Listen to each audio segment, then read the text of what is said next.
মার্কিন সেনাবাহিনীর অভিযানে ভেনেজুয়েলার প্রেসিডেন্ট নিকোলাস মাদুরোকে ক্ষমতাচ্যুত করার পর দেশটির তেল রপ্তানি দ্রুতই বাড়তে যাচ্ছে যুক্তরাষ্ট্রের দিকে। দীর্ঘদিনের নিষেধাজ্ঞা ও রাজনৈতিক টানাপোড়েনের মাঝেই যুক্তরাষ্ট্রে $200 কোটি অপরিশোধিত তেল রপ্তানিতে সমঝোতার কথা ঘোষণা করেছেন মার্কিন প্রেসিডেন্ট ডোনাল্ড ট্রাম্প। এই চুক্তির আওতায় ভেনেজুয়েলার উপর আরোপিত মার্কিন নিষেধাজ্ঞায় আটকে থাকা 3 থেকে 5 কোটি ব্যারেল তেল যুক্তরাষ্ট্রে আনার ঘোষণা দিয়েছেন ডোনাল্ড ট্রাম্প। যুক্তরাষ্ট্রে আসার পর আন্তর্জাতিক বাজারে প্রচলিত দাম অনুযায়ী এই তেল বিক্রি করা হবে। বাজার দরে বিক্রি হওয়া এই তেলের অর্থ যুক্তরাষ্ট্র ও ভেনেজুয়েলার জনগণের স্বার্থে ব্যবহার করা হবে বলে জানান তিনি।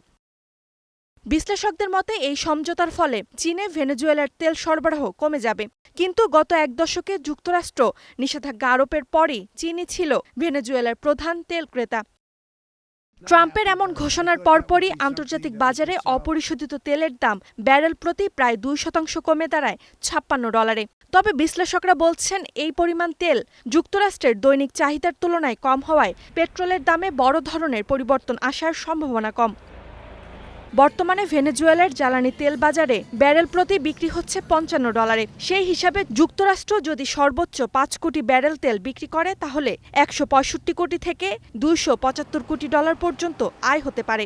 সব মিলিয়ে ভেনেজুয়েলার তেল আবার বিশ্ববাজারে ঠিকই ফিরছে, তবে সেটা হচ্ছে শক্তির রাজনীতির ছায়ায়। Roksana Rimi, star news.